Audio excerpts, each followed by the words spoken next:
Hey everyone, welcome back to the channel. Thanks for tuning in for another episode. Today we're going to talk about what I believe to be the number one thing that you can do to generate more strikes from bass.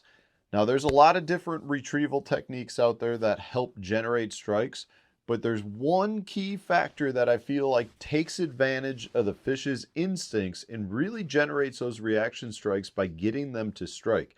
And it really doesn't matter what bait you're using. You can do this in your retrieve and it's going to generate more strikes. Today's video is brought to you by the Deep Dive app, which will help you select the best fishing places in the lake with features like the lake level, the current flow, the top baits tool, which will help you select the best baits for certain locations throughout the lake.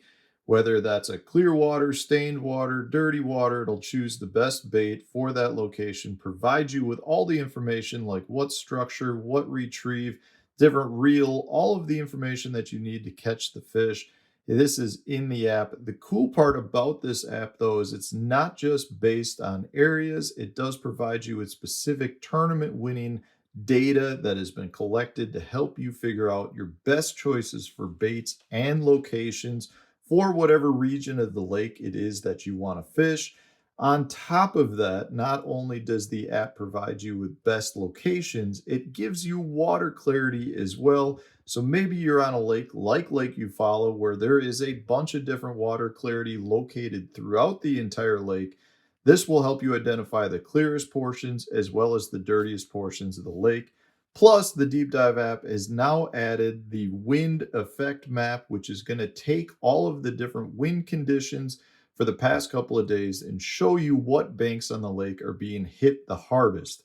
They also have inflow points that show you different places throughout the lake where your water is being flushed into the lake through different ditches and creeks and rivers, providing you with high percentage places to fish and letting you know what parts of the lake are going to be the best areas after a rain. Check out the Deep Dive app to help you become a better angler. So here's a little story about why I believe this is so important. Years ago, I was fishing an event where I was fishing a jig on a rock bank and I was not generating strikes like I should have been. You know, I had heard a lot of people were catching them on a jig and I just couldn't get them to bite.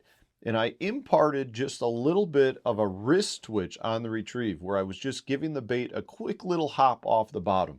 I wasn't necessarily getting it to go 3 feet high. I was just getting it to pop up off the bottom 6 inches to a foot. And as soon as I did that, I started to get a lot of strikes. And I've really tried to impart that into other bottom style baits, but it's not just bottom style baits that does this. So what I really want to talk about here is how bass tend to not want to eat something off the bottom in a lot of instances.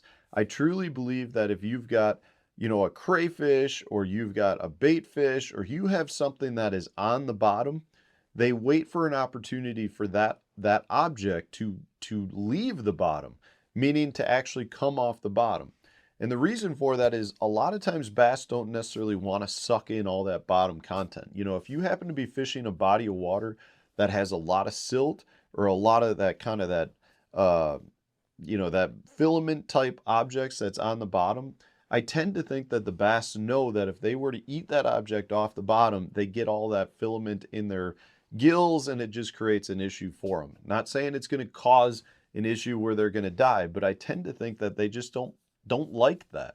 You know, if you and I are going to the grocery store, we bring back a bunch of items, we tend to like to wash them too. If there's stuff on there we don't want to eat, we tend to take that stuff off. So if the bass are given an opportunity to feed without getting that bottom filament or some small rock or sand in their gullet and in their mouth, they're going to take advantage of that.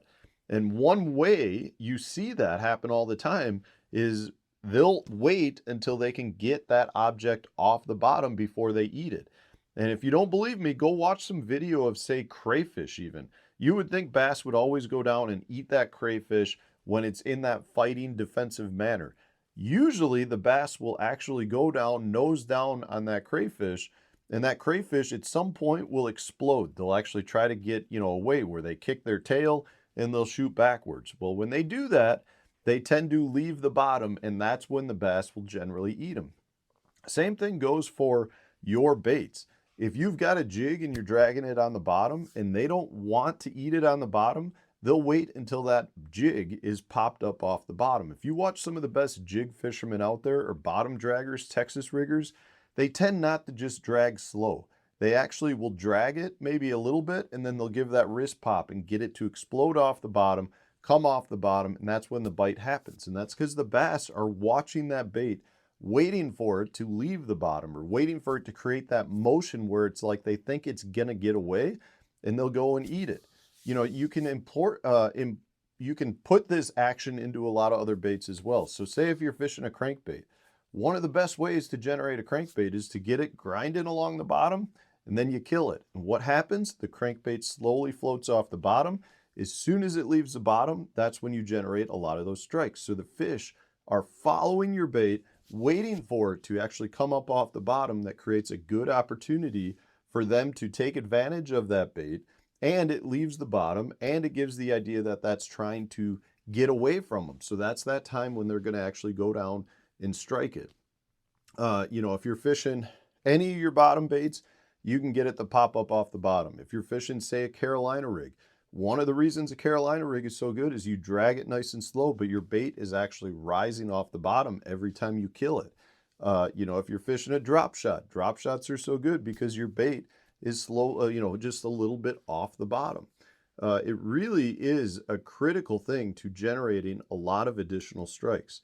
And it doesn't really matter what type of bait it is. Even if it's a sinking bait, whether it's a lipless crankbait or a vibrating jig, you can let that bait go to the bottom, and then you can explode it off the bottom. Whether you give the rod, you know, a nice stroke to get it up off the bottom, or whether you just burn the reel handle to get it to explode forward. In either case, those are some of your critical times to generate your strikes. You see the same thing happen a lot of times with a, you know, a hair jig. If you watch hair jig fishermen, they'll let it go all the way to the bottom. They burn the reel handle, that bait will explode forward. That's when you get your strikes the majority of the time. So I'm not necessarily saying that bass won't eat off the bottom. Obviously, if they're in an aggressive feeding mode and they feel like there's a good opportune time to eat, they'll take advantage of it. But generally speaking, you will double the number of bites, if not triple, if you impart that little action that's going to get your bait to leave the bottom. If it's a crankbait, make sure you kill it a few times, let it float up off the bottom just a little bit. I'm not even talking about it floating 5 or 6 feet higher. I'm talking about just enough to get it to leave the bottom, maybe a foot. If you're fishing a bottom dragging bait, give the rod a twitch to get it to pop up off the bottom. If you're fishing a bait that you drag, kill it to let that bait glide. You know, if it's that Carolina rig, a lot of times what you watch some of the best Carolina rig people do is they'll drag it, but when they drag it, they'll actually drag it and give a hard little twitch right at the end. And what that does is it gets that bait to kind of shoot and glide up into whatever direction it wants to go. But that's the triggering mechanism. And a lot of this, in my opinion, just goes back to the fact that the bass don't want to eat off the bottom directly. They don't want to suck in a bunch of gravel. They don't want to suck in a bunch of sand, a bunch of filament. All of that just makes it harder for them to eat, and they would much rather eat as soon as that bait comes off the bottom. Whether it's specifically because they don't want to get that object in their mouth, or maybe it's the fact they think that object's getting away and it creates a reaction strike.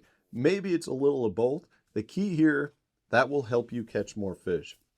So hopefully, guys, you can go out, you can utilize this tip, you get a bunch more bites.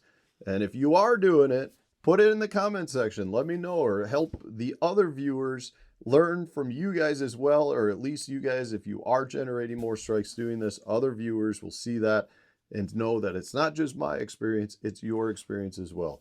So thanks for watching, guys. I appreciate all the support. Stay tuned. We'll have a new video coming out tomorrow.